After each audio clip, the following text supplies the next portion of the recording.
መፈጠር ማለት በሐዲስ ኪዳን መዳን ማለት ነው። ልክ ደህንነትን በክርስቶስ ኢየሱስ አግኝተ በክርስቶስ ኢየሱስ በደህንነት መፈጠር መወለድ ነው።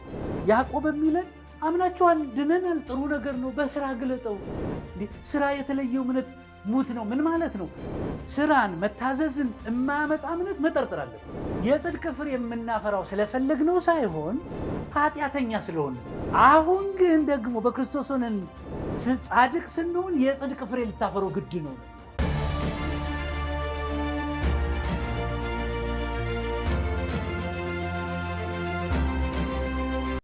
አንድ ነገር እየተባለ ነው።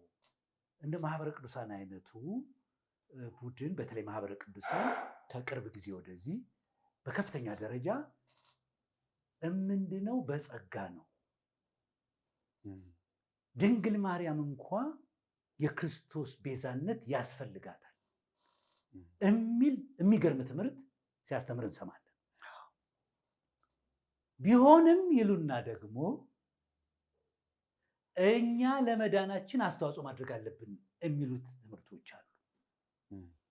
ይሄ ነገር የማጭበርበር የማታለል አይመስልም ወይ?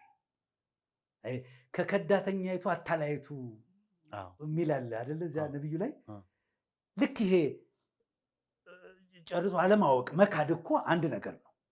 ግን ማጭበርበር በጸጋ ነው የዳንከው ብለህ አንተ መጨመር አለብህ ብለህ ስትል ይሄን ነገር እንደው ትንሽ መልካስ ይዘነው እንድናልፈልግ የሚገርም ነገር እንዴት ልዳን ቢል አንድ ኦርቶዶክሳዊ በጣም አስቸጋሪ ነገር ነው። ማህበረ ቅዱሳን ሰባኪዎች አሉ። መድረክ ላይ በጣም ሰፊ ጊዜ ተሰጥቷቸው በየመድረኩም በየራሳቸውም በራሳቸው ሚዲያም ሰፊ ሽፋን ተሰጥቷቸው የሚያገለግሉ አሉ። በየመድረኩ በየቤተ ክርስቲያኑ ሲናገሩ እንሰማቸዋለን። ወደድንም ጠላንም መዳን በክርስቶስ ነው፣ ያለ ክርስቶስ ቤዛነት የለም ሲናገሩ በተደጋጋሚ ሰምቻለሁ። ያ ትምህርታቸው በቲክቶክ እየተለቀቀ ብዙ ሰዎች እናንተን ያብዛልን፣ እናንተን ይጨምርልን የሚል የኮሜንት ላይ እያየሁ ነው። እና እኔም በቃ እባካችሁን እንደዚህ በርቱልን፣ ይህን ትምህርታችሁን ቀድሞኛ ሳንወጣ ብንሰማው ኑሮ መለያየት አይመጣም ነበር ብዬ ራሴ ኮሜንት ጽፌያለሁ። እና የሚገርምህ ግን መጽሐፎቻቸው ላይም ይህንኑ ይናገሩታል። መድኃኒተ ጽድቅ የሚባል 1 2 3 ቅጽ 1 ቅጽ 2 ቅጽ 3 በዲያቆን ያረጋል አበጋዝ የተጻፈ መጽሐፍ አለና የክርስቶስን ቤዛነት በደንብ አድርጎ ገለጠው። በሚገርም ሁኔታ ገለጠው። በመዳን ውስጥ የሰው ስራ የሰው ድርሻ ምንድን ነው አለና እንዳለ ገደለው። ደግሞ የመጣበትን ነገር በቃ ሰው ይህንን ማድረግ አለበት እና አሁን ክርስቶስ የሆነ ክፍተት በቃ እናንተ ሙሉት ብሎ ጥሎት የሄደው ነው ያስመሰለው እና ያንን ለመሙላት የሰው ልጅ መስራት እንዳለበት ብሎ ቀጥሎ እንደውም አንዳንድ እሱ ላይ ከሱ ትምህርት ላይ አላየሁትም እንጂ ሌላው የማህበረ ቅዱሳን ሰው ምንድን ያለው ክርስቶስ ከአዳም የወረስነውን ኃጢአት አድኖናል አለ። ከዚህ በኋላ የምንጸድቀው ግን በስራችን ነው።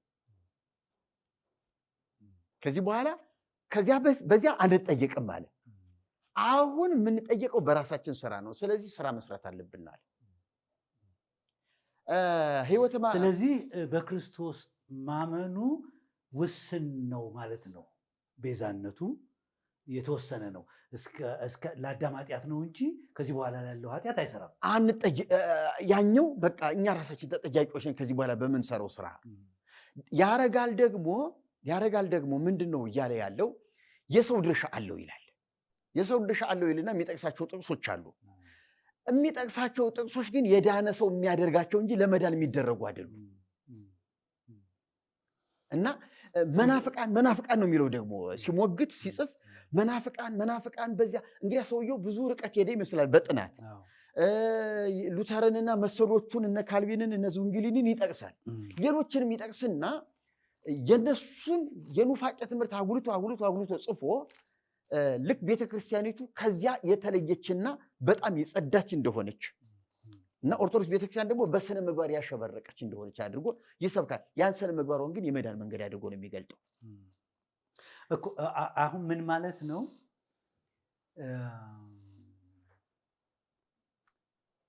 በክርስቶስ ቤዛነት ነው የምንጸድቀው የሚለው አባባል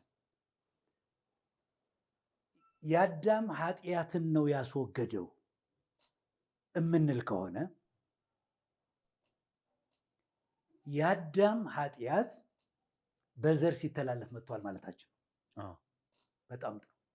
አሁን የአዳም ኃጢአት ከተወገደ በኋላ ሰው ለመጽደቅ ምንድን ነው የሚያደርገው ማለት ነው? እሱ የጽድቅ ስራ መስራት አለበት ማለት ነው። የትኛው መጽሐፍ ነው ይህንን የሚለው? ለምሳሌ ላሳይ። እዚህ ኤፌሶን ላይ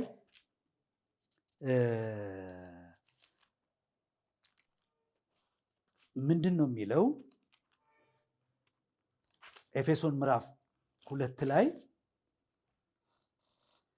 ኃጢአተኛ ነበርን ሲል ከቆየ በኋላ እግዚአብሔር ግን በምሕረቱ ባለጠጋ ስለሆነ ይላል። እግዚአብሔር ማለት በምሕረት ባለጠጋ ነው የሚለው። ከዚያ ምን ይላል? ከወደደን ከትልቅ ፍቅሩ የተነሳ በበደላችን ሙታን በሆን ጊዜ ከክርስቶስ ጋር ሕይወትን ሰጠን ነው የሚለው። ስለዚህ የመጀመሪያው ነገር በክርስቶስ ስናምን ከክርስቶስ ጋር ሕይወትን ሰጥቶናል። ሕይወት አግኝተናል። የምን ሕይወት? የዘላለም ሕይወት አግኝተናል። ከክርስቶስ ጋራ በክርስቶስ የሚገኘውን ወስደሃል። የዘላለም ሕይወት አግኝተሃል። አይ የአዳምን ነው አትለኝም። አሁን አይሆንም። የአዳምን ኃጢአት አስወገደ ብቻ ሳይሆን ሕይወት አገኘን ነው የሚለን። ከአዳም ኃጢአት ነፃ ወጣን የሚል ቢሆን ቀጥሎ ያለውን ነገር እናስብበት ነበር። አዎ በማመናችን ከአዳም ኃጢአት ብቻ ሕይወትን የተቀበልነው አሁን ያ ማለት የዘላለም ሕይወት የዘላለም ሕይወት አገኘን። እንዴ ይሄ ሕይወት እኮ ነገ ሊወሰድ ይችላል የሚሉ ካሉ ዝቅ ብሎ በሚመጡ ዘመናትም ለኛ ያለውን የቸርነቱን ባለጠግነት ያሳይ ዘንድ ከክርስቶስ ጋር አስነሳን ይላል። አሁን ደግሞ ትንሣኤ ልቦናን ሰጠን። ከክርስቶስ ጋር ተነስተናል። መጀመሪያ ሕይወት ተቀበል፣ አሁን ተነሳን። ከዚያ በኋላ ምን አለ? በክርስቶስም በሰማያዊ ስፍራ አስቀመጠን። አየህ፣ ስለዚህ ሶስቱን ዘመናት በክርስቶስ በማመን ሰጠን። መጨረሻዋ ቃል ላይ በክርስቶስ ኢየሱስ ምንድን ነው አስቀመጠን? በቀኙ አስቀመጠን። ከክርስቶስ ጋር በቀኙ አስቀመጠን ከተባለ ስራ ለመስራት አሁን ከዚያ ቦታ መውረድ የግድ ነው። መቼም እዚያ ሄዶ አይሰራም። እዚያ ከተቀመጥክ በኋላ የክብር ቦታ ተሰጥቷል። ያለቀ ጉዳይ ሆኗል ማለት ነው። ባለቀ ጉዳይ ላይ የምትጨምረው ነገር የለም። ልጨምር ካልክ ግን ዕዳ ነው የሚሆነው። አዎ አሁን ትላንትን ነገረን፣ ሕይወት አገኘን። እኛ ሞተን ነበር፣ ዛሬን አስነሳን። አሁን ትንሣኤን አገኘን። በሚመጡ ዘመናት አለው። በሚመጡ ዘመናት ማስነሳት ብቻ አስነስቶ በቀኙ አስቀመጠን። ኦልሬዲ አለቀ። አሁን ምን አለን? ከዚህ በኋላ በጸጋ ድናችኋል። ጸጋው በእምነት አድኗችኋል። ይህም ከእናንተ አይደለም፣ ከስራ አይደለም፣ ማንም እንዳይመካ። ትምክታችን ሁሉ ገደለው። ከዚያ በኋላ ምን አለ? እንግዲህ እኛ ፍጥረቱ ነን። ምን አይነት ፍጥረት? አዲስ ፍጥረት። ምን አይነት ፍጥረት? ከሙታን የተለየን ፍጥረት። ምን አይነት ፍጥረት? ሕይወት ያገኘን ፍጥረት። እኛ ፍጥረቱ ነንና እግዚአብሔር ያሰበውን መልካም ስራ ለማድረግ በክርስቶስ ኢየሱስ ተፈጠረ። ስለዚህ አሁን እኛ ተፈጥረናል። ምን ለማድረግ? እግዚአብሔር ያሰበውን ስራ ለመስራት። ስለዚህ በክርስቶስ ኢየሱስ መልካሙን ስራ ለማድረግ በክርስቶስ ኢየሱስ ተፈጠርን አለ። ከተፈጠርክ በኋላ ነው ስራ የምትሰራ። አዎ መፈጠር ማለት በሐዲስ ኪዳን መዳን ማለት ነው። ልክ ነው። ደህንነትን በክርስቶስ ኢየሱስ አግኝተህ በክርስቶስ ኢየሱስ በደህንነት መፈጠር መወለድ ነው። ማንም በክርስቶስ ቢሆን አዲስ ፍጥረት ነው። ስለዚህ እንግዲህ ትምክህት ቀርቷል ነው የሚለው በሮሜ ላይ ደግሞ ምዕራፍ 3 ነው። ትምክህት ቀርቷል። የጸደቅነው በእምነት ሕግ ነው ወይስ በስራ ሕግ ነው አለ። ስለዚህ የስራ ሕግ ቀርቷል ነው የሚለው። አሁን በመስራት የሚገኝ ነገር የለም። ስለዚህ በእምነት ሕግ ነው። ሕጉ ምንድን ነው? ማመን ነው እያለ ነው። እና በክርስቶስ ኢየሱስ መልካሙን ስራ ለማድረግ ሲል ስራ የምትለው ቃል እኛ የምንሞላት ድርሻችን የሚመስላቸው ሰዎች አለ። ሮሜ ምዕራፍ 6 ላይ ኃጢአተኛ ሳላችሁ የጽድቅ ፍሬ ታፈሩ ነበር ይላል። የጽድቅ ፍሬ የምናፈራው ስለፈለግነው ሳይሆን ኃጢአተኛ ስለሆን ነው። አሁን ግን ደግሞ በክርስቶስ ሆነን ጻድቅ ስንሆን የጽድቅ ፍሬ ልታፈረው ግድ ነው የሚለው። ስለዚህ አሁን መልካም ስራ የምንሰራው መልካም ስላደረገን ነው እግዚአብሔር። ስለዚህ አሁን ቤተክርስቲያኒቱ ሆነ ማህበረ ቅዱሳን በዚህ ጉዳይ ላይ ምንድነው ሊያደርግ የሚገባው? የሱን ስራ አሁን እኛ ስራ ፈት ክርስቲያን ይኑር እያልን አይደለም። በፍጹም የማይሰራ እንዲያውም ነው እኮ ማውራል ይቀጣል። ያዕቆብን በሰፊው ይጠቅሱታል። አዎ እናነሳዋለን። እኛም በተሻለና በላቀ ሁኔታ አንድ አማኝ ያዕቆብን እንዴት መኖር እንዳለበት በሚገባ መግለጥ እንችላለን። ያልዳነ ሰው ለመዳን ያዕቆብን ያነዚያ የተጻፈውን አይኖርም። እገሌ እንዲህ እንዳደረገ በዚህ እንደጸደቀ አታውቁምን የሚላቸው ጥቅሶች አሉ። ስለዚህ አብርሃም በስራ ጸደቀ፣ ያች ረዓብ እንትና በዚህ እንደዚህ ጸደቀች። እነዚህ ነገሮች ከምን አንጻር ነው እንደዚህ የተባሉት? ያዕቆብ ራሱ በማንና ለማን ነው ይህንን ሊናገር የተገደደበት የሚለውን እንዲያው በነገራችን ላይ የያዕቆብን መልእክት ብቻውን ከዚህ መፈወስ አለባቸው ብዙ ሰዎች። ያዕቆብን የኦርቶዶክስ መጽሐፍ አድርገው የሚያዩ ሰዎች አሉ። ሮሜን የፕሮቴስታንት ያደርጉና የያዕቆብን መልእክት ግን የኦርቶዶክስ የመናፍቃን መዶሻ። ይህን ደጋግሞ እኔም ጠቀምበት ነበር። እንዲሁ ያዕቆብን የሰጠን እግዚአብሔር እያልኩኝ እውነት ለመናገር ጳውሎስን ለመምጃ በቃ አይነት ነገር ነው። ጳውሎስን ለመምጃ ማለት ነው። ሮሜ የጳውሎስ ነው። ሮሜ የጳውሎስ ነው። ስለዚህ ጳውሎስ በጣም ቃወመው ነበር። ምን አለ እንደው ይህን ሁሉ ሲጽፍ እንዲያው አንድ ነገር ሌላ ስራ ቢያስቀርላችሁ ስለ እመቤታችን አለመጻፉ እያልኩ በጣም እናደር ነበርና አሁን ሮሜንና ያዕቆብን አጋብተናቸው እንሂድ። በመጀመሪያ የያዕቆብ መጽሐፍ የተጻፈው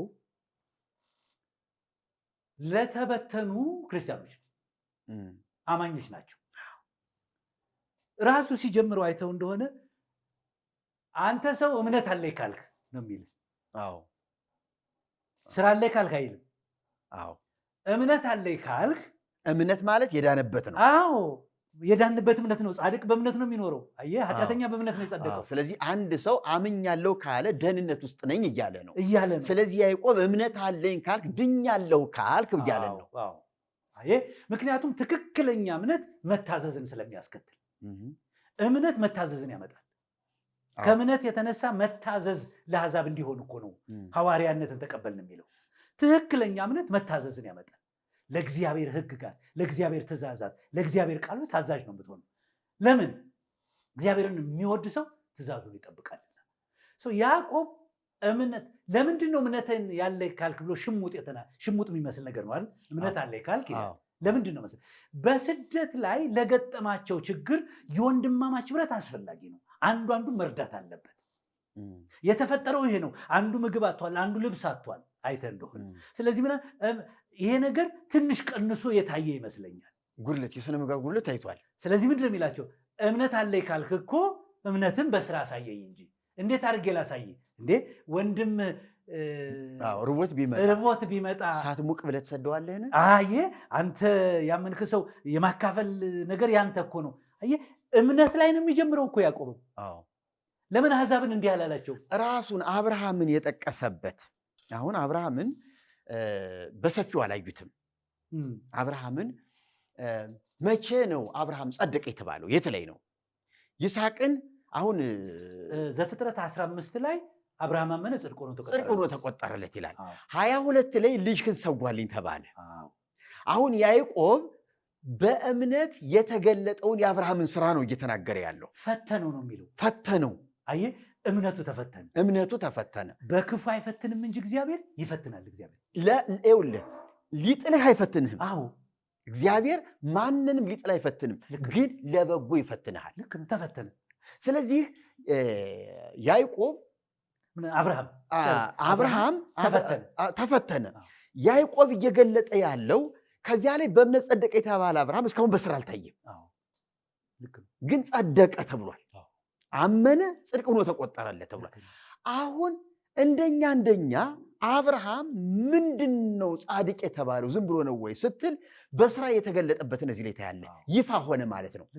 ሰርቶ ጸደቀ ሳይሆን በእምነት ያዕቆብ እስኪጀምር ራሱ ያዕቆብ እምነት አለኝ ካልክ እምነት ግን ከስራ ለይተህ እምነት ግን አሳየኝ። ይሄ ነው እምነት ተብሎ እምነት አይያዝም፣ እምነት አይታይም። ስለዚህ በስራ ነው የሚገለጠው።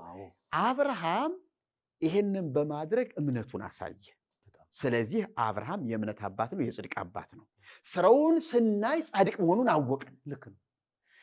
እንደ እግዚአብሔር ግን አብርሃም አመነ ጽድቅ ሆኖ የተቆጠረለት እዚያ ላይ ነው። ጳውሎስም ያንን የተናገረ ጳውሎስ አብርሃም አመነ ጽድቅ ሆኖ ተቆጠረለት ሲል የመጀመሪያውን እምነቱን ነው። በመታዘዝ ሲወጣ ሁሉ አብርሃም ይህን ነገር ተደርጎለታል። ስለዚህ አሁን ያዕቆብ ላይና ጳውሎስ ላይ ሙግት የገጠማችሁ የቲክቶክ ሲኖዶስ እንግዲህ እንበላቸው፣ ስራ ሲነሳ ሁልጊዜ ያዕቆብ፣ እምነት ሲነሳ ሁልጊዜ አብርሃም። ይልቅስ እውነት ለመናገር አንድ ልብ ከሆነና መጽሐፍ ቅዱስ ከገባን ያዕቆብ የእምነትም ሐዋርያ የሥራም ሐዋርያ ነው ሆኖ ያገኘ ነው።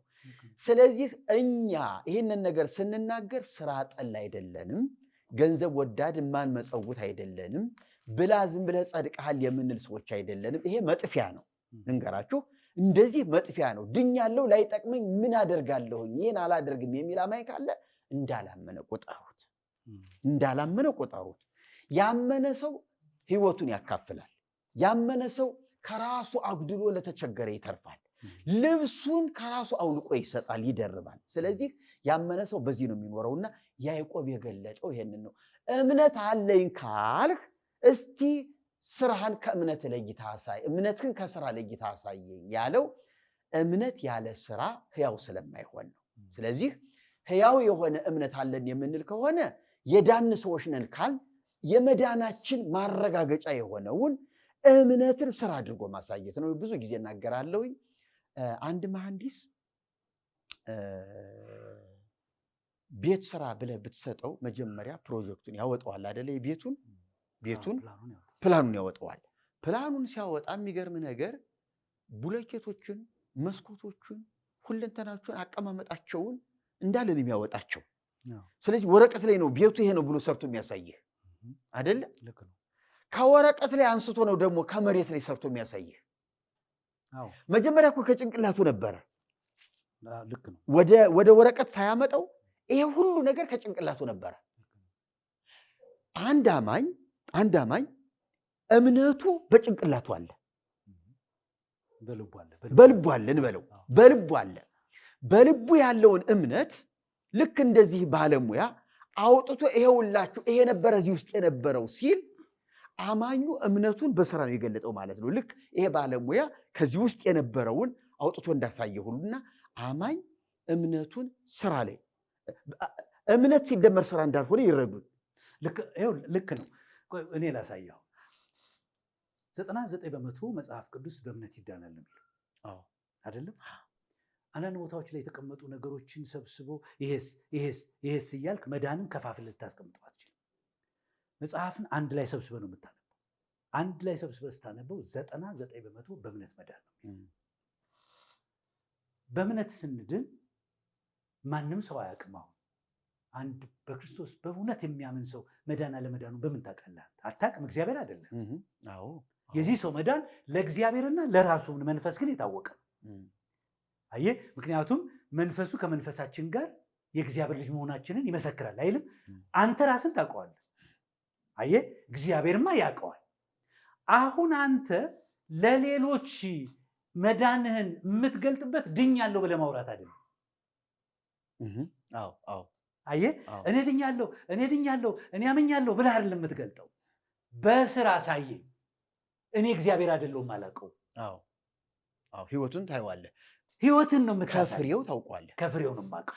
ስለዚህ ይኸውልህ ያዕቆብ የሚለን አምናችኋል፣ ድነናል፣ ጥሩ ነገር ነው፣ በስራ ግለጠው። እንዴ ስራ የተለየው እምነት ሙት ነው። ምን ማለት ነው?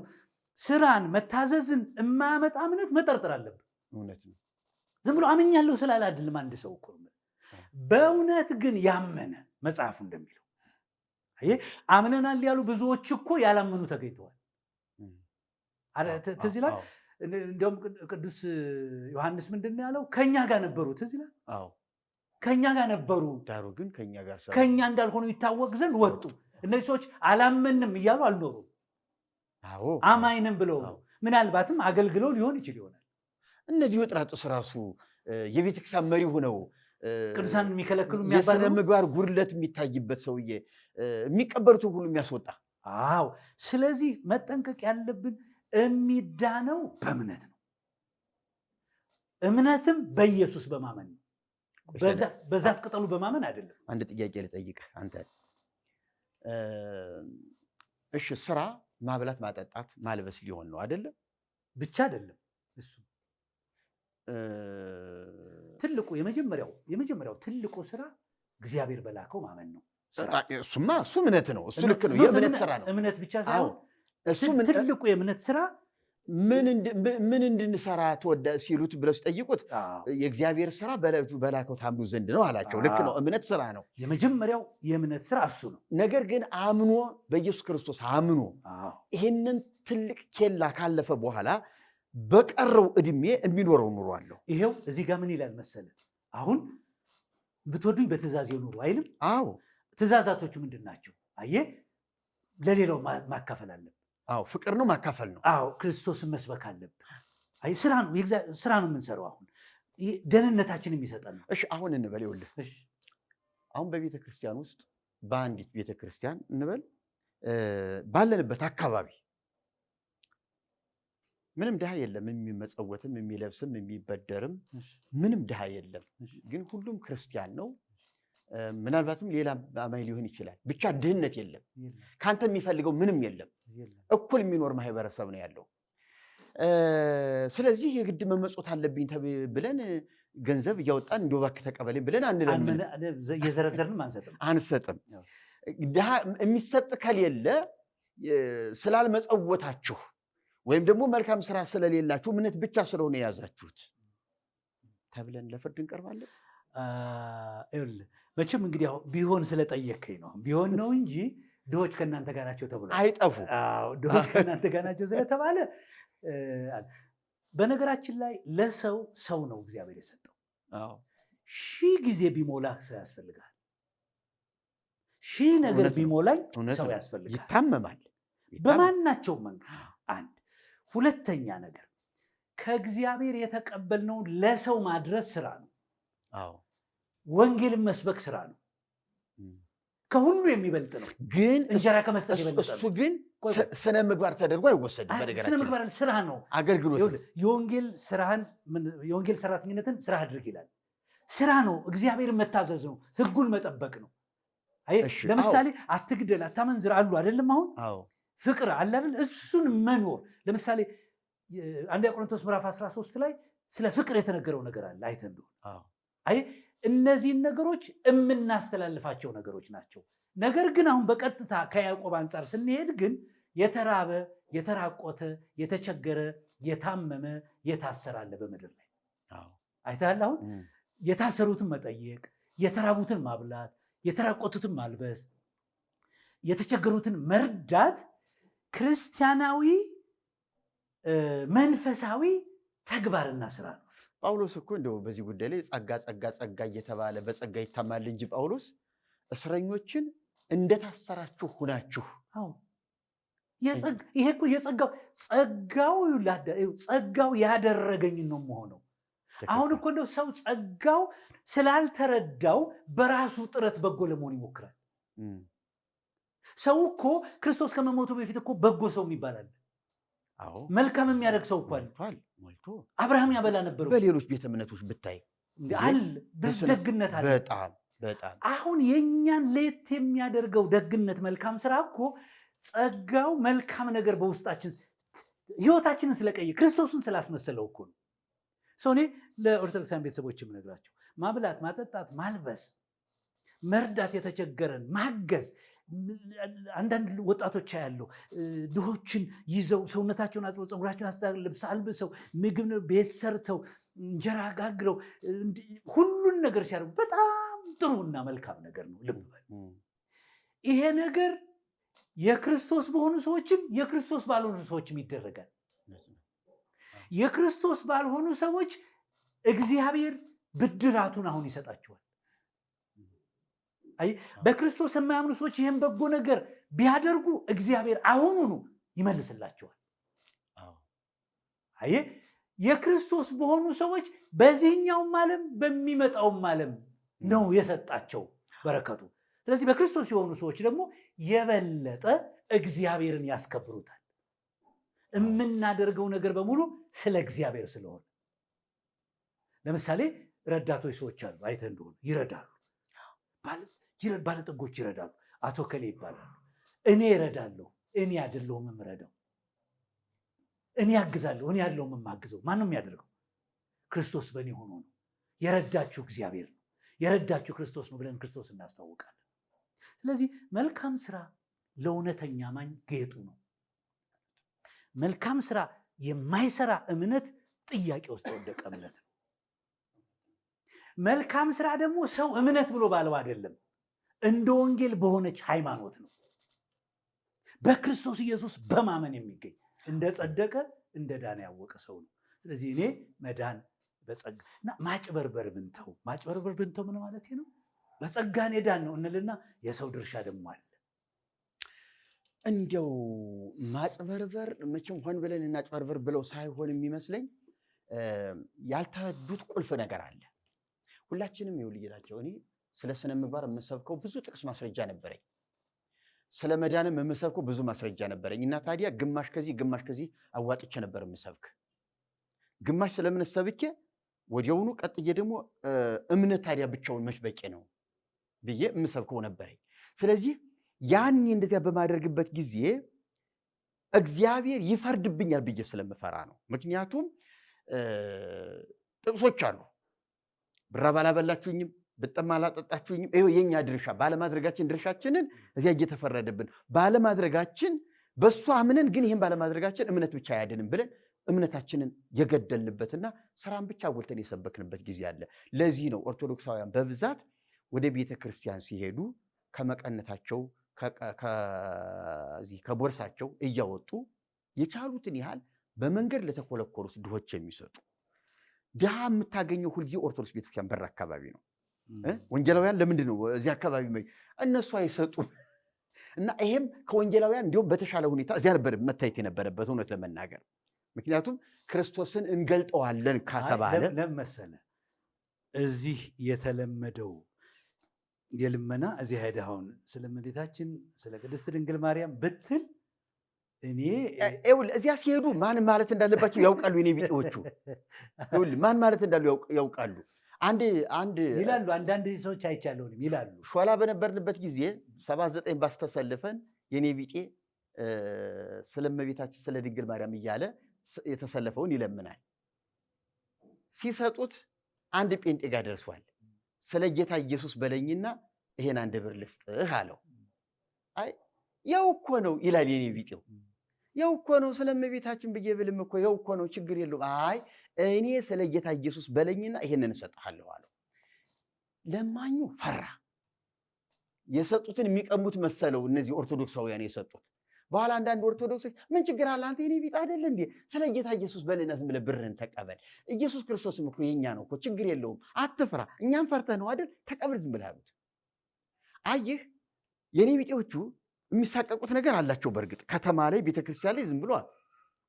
አንድ ጴንጤ ብቻ ነው ከተማ ላይ ስለ ጌታ ኢየሱስ ስለ አዳኙ ጌታ ኢየሱስ ስለ ቤዛ ስለሆነ ጌታ ኢየሱስ ብላችሁ እያለ ሲለምን የነበረ መርካቶ አንድ አይነት ሰው ብቻ ነው የማውቀው ይላሉ። አንዳንዶቹ ይላሉ እንደሱ አይነት እና ነገሮች አሉ።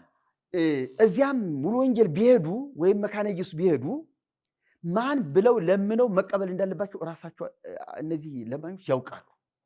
እና ግን የሚቀበሉ አይመስለኝም። እኔ ግን አንድ ነገር ልጠይቅ። እንደውም በጣም ለማኞች እኛ ቤተክርስቲያን በር ስለተቀመጡ ጻድቃን አይደለም። ምን ማለት ነው? ለማኞች እኛ ቦታ ስለተኮለኮሉ በቃ እውነተኛ መሆናችን ማረጋገጫ ለቤተ ክርስቲያኒቱ ግን እሱ ነው የሚመስላል። እንዲያውም ይኸውልህ አባቶቻችን ሐዋርያት የሰሩትን ነገር በመካከላቸው አንድ ድሃ አልነበረም ይላል። ድሃ አልነበረም ማለት ሁሉ ሀብትን አለው ማለት አይደለም። ሀብታቸውን ሰብስበው ይካፈሉ ነበር። ቢያንሳቸውም ያለችው ተካፍለው ያድራሉ። አካፍለን ራሳቸውን እንዲችሉ አለማድረጋችን ነው። እንደው ስግብግብ ወደ ቤተ ጣራዋ ፈሰሰ ብለህ ትሰበስባለህ አይደል? እሱን አልታረግ የነበረው ጣራዋ ፈሰሰ፣ ዕቃ ቤቱ ፈረሰ፣ መጽሐፉ ተቃጠለ ብለህ ትሰበሰብ ሰው መስራት ነበር። በዚህ ፕሮቴስታንቱ አካባቢ እንዲያውም አንዳንድ ያየሁት ነገር የማደራጀት የማቋቋም ስራ ይታያል። እሱንስ እኔም አየሁልህ። ልክ ነህ። ታስታውስ እንደው አለ ጊዜ ሾላ ኢየሱስ ጌታ ነው የሚል 6 ኪሎ አካባቢ ማስታወቂያ ፈቃድ አውጥታ በመንገድ የሚለምኑትን እየሰበሰበች ስትረዳ የነበረች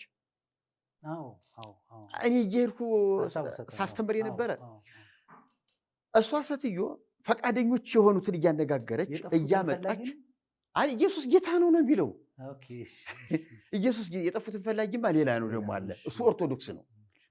ከዚያ ምን ሆነ መሰለህ፣ የንግስ በዓል ቀን እባክሽን ፍቀጂልን፣ እየወጣን እንዲያው ጠላም ጠጥተን እንምጣ፣ ሳንቲምም ትንሽ እንዲያው እንለማምን አሉ።